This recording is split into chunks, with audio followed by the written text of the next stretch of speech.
کوئی دل ہو تو بھڑک کے باہر آئے. آقا کی عزت و عظمت کی بات ہے.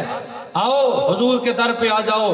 نہ لوگوں کی تعریفیں کرو، نہ لوگوں کے گیت گاؤ. اگر گیت گانے ہیں، باتیں کرنی ہیں، عزت و عظمت پہ پیرا دینا ہے تو فقط ذات مصطفیٰ ہے. اللہ کی عزت کی قسم جس نے پیرا دیا ہے، آج بھی زندہ ہے، وہ کل بھی زندہ ہے. اور قیامت کے دن حسان بن ثابت کو دیکھ کے کہے گا ہم سوئے حشر چلیں گے شاہ ابرار کے ساتھ، اور قافلہ ہوگا رواں قافلہ سالار کے ساتھ. یہ تو طیبہ کی محبت کا اثر ہے، وگرنہ کون روتا ہے لپٹ کر در و دیوار کے ساتھ. اور اگر آج تو حضور پہ قربان ہو گیا تو قیامت والے دن کہہ سکے گا اے مزار ہم بھی سنیں گے کوئی نعت رنگی. ہاں اس دن سارے تعریفیں کر رہے ہوں گے، لیکن حسان بن ثابت سے تعریف وہی سنے گا جو آقا کی آج حرمت پہ پیرا دیتا ہوگا. اس دن تو سارے تعریفیں کریں گے. اے مزر ہم بھی سنیں گے کوئی نعت رنگی جب ملاقات ہو گئی شاعر دربار کے ساتھ. حضرت عیسیٰ علیہ السلام نے کیا فرمایا؟ فرمایا وہ مصطفیٰ وہ ہیں جو اپنے ہاتھوں کی انگلیوں سے پانی کی چشمے، انگلیاں ہیں فیض پر، ٹوٹے ہیں پیاسے جھوم کر، ندیاں پنجاب رحمت کی جاری ہیں واہ واہ. اور سنو ملتا ہے کیا کیا ایک بار مدینے میں جا کے دیکھ، اور کرتے ہیں مالا مال ایک بار مدینے میں جا کے دیکھ. میرے آقا علیہ السلام کے صحابہ کے پاس پانی ختم ہو گیا، حضور کے پاس تھوڑا سا پانی تھا، اور آقا علیہ السلام نے جب وضو کرنا چاہا، استعمال کرنا چاہا تو صحابہ دوڑ کے آگے یا رسول اللہ پانی اور نہیں ہے، صرف یہ تھوڑا سا پانی ہے. میرے حضور نے فرمایا جاؤ برتن بڑا لے کے آؤ. صحابہ گئے بڑا برتن لے. حضور نے اپنے دست مبارک کو، ید اللہ کے ہاتھ کو اس برتن میں رکھا. صحابی رسول حضرت عبداللہ ابن مسعود فرماتے ہیں ینبع الماء من بین اصابع رسول اللہ صلی اللہ علیہ وسلم. فرمایا میں نے دیکھا کہ حضور کی انگلیوں سے پانی کے چشمے جاری تھے.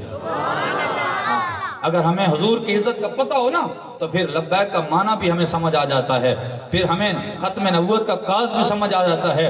کاش کہ ہماری لائن جڑ جائے اور ہمیں پتہ چل جائے کہ مصطفیٰ کی شان کیا ہے، مصطفیٰ کا مقام کیا ہے، تو پھر ہم گردنیں کٹوانے سے بھی نہیں گریز کریں گے.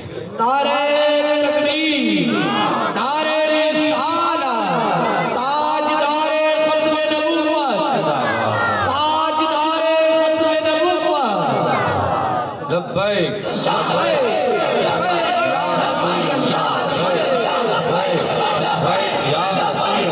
ہاتھوں کو اٹھا دیں، مکمل دونوں ہاتھوں کو اٹھا دیں، کیونکہ یہ ہاتھ حضور کا صدقہ ہے.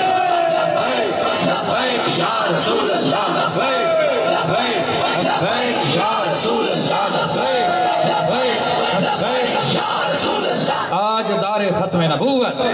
اب سنو صحابہ کرام حضور کی بارگاہ میں یا رسول اللہ پانی ختم ہو گیا. میرے آقا علیہ السلام نے وہ پانی کے اندر ہاتھ رکھا، پانی سے چشمے جاری ہو گئے. میں پوچھتا ہوں ان لوگوں سے جو کہتے ہیں حضور ہمارے جیسے ہیں، میں نے کہا تیرے ہاتھ سے خون نکلے وہ ناپاک ہے، تیرے ہاتھ سے پیپ نکلے وہ ناپاک ہے، تیرے ہاتھ سے کچ لہو نکلے وہ ناپاک ہے، مگر اللہ کی عزت کی قسم مصطفیٰ کی انگلیوں سے نکل رہا ہے. صحابہ وضو بھی کر رہے ہیں، پی بھی رہے ہیں، غسل بھی کر رہے ہیں، اپنے جانوں کو بھی پلا رہے ہیں. میں نے کہا وہ پاک تھا یا ناپاک؟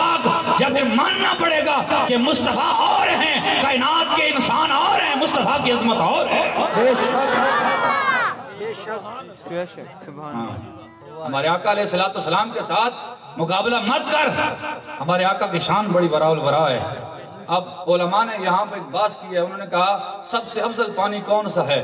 تو علماء نے گھوم پھرا کے بات یہی کی کہ نہ آب زمزم افضل، نہ آب کوثر افضل، بلکہ وہ پانی افضل جو مصطفیٰ کی انگلیوں سے نکلا ہے. ہاں صحابہ کرام پیاسے تھے، ان کو پانی کس نے دیا؟ ملتا ہے کیا کہا ایک بار مدینے میں جا کے دیکھ، اور کرتے ہیں مالا مال ایک بار مدینے میں جا کے دیکھ. نبی کریم علیہ السلام کا ایک صحابی ہے حضرت جابر. خندق کا دن